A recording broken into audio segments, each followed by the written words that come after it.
Hi boys and girls, welcome back. We left off yesterday on a cliffhanger.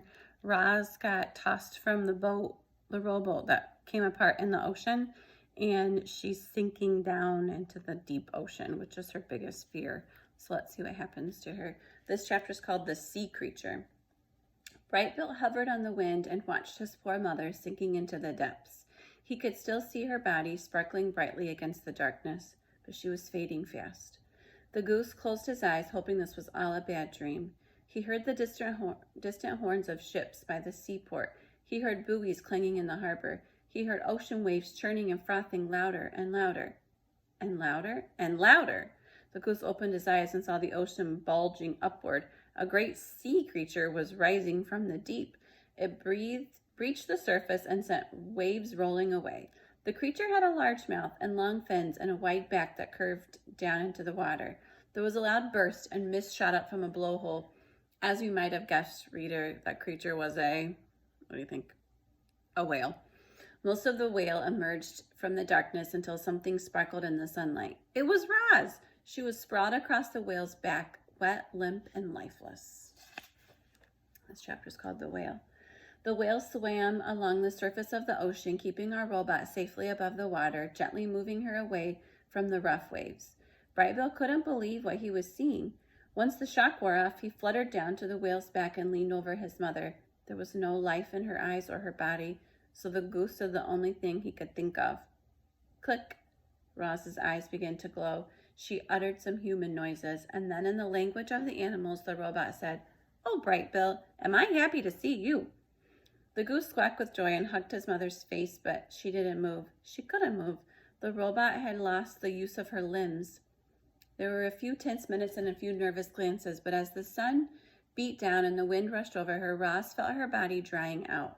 Slowly, gradually, power returned to her arms, then her legs, and she sat up and hugged her son. Brightbill breathed a sigh of relief. "Mama, when you disappeared below the water, I thought you were gone forever."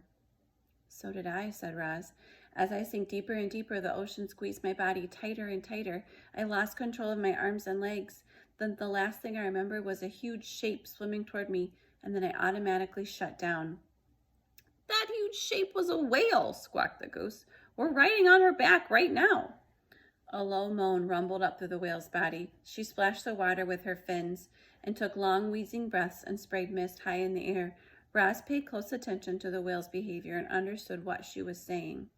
The whale's name was Cora, and she was thrilled to meet our friends.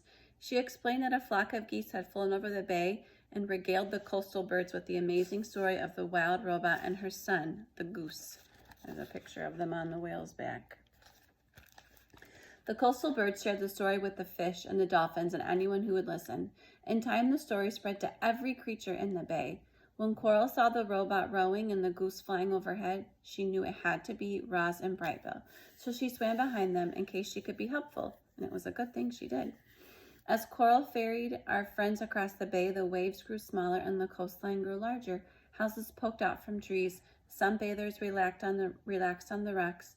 Boats motored away from the piers. With so many humans around, Roz had to be careful. She lay flat against Coral's back while Brightbill flew ahead and scouted the coastline. The goose directed the whale to a quiet, empty cove, and soon the robot was standing on dry land again. Roz asked if there was some way she could repay Coral for saving her life, but the whale was just happy to help. She winked one of her enormous eyes, and then she sank beneath the waves. Our friends marched inland, feeling lucky and grateful, but as they thought of the journey still to come, their good feelings gradually turned gloomy. Roz had nearly died crossing that bay. At some point, to get back to the island, she would have to cross an entire ocean. The next chapter is called The New Land. Zoom, vroom, shoom. Automobiles were gliding up and down the road, passing fields and forests and clusters of houses. None of the passengers had any idea that a robot and a goose were watching from the weeds. Our friends had been hiding there for some time, waiting for the traffic to clear, but the automobiles kept coming. Roz noticed a drainage pipe that crossed under the road. The pipe was dark and grimy, but the travelers were getting desperate. Moving through this land was difficult. There were more humans and robots and buildings and roads than ever before.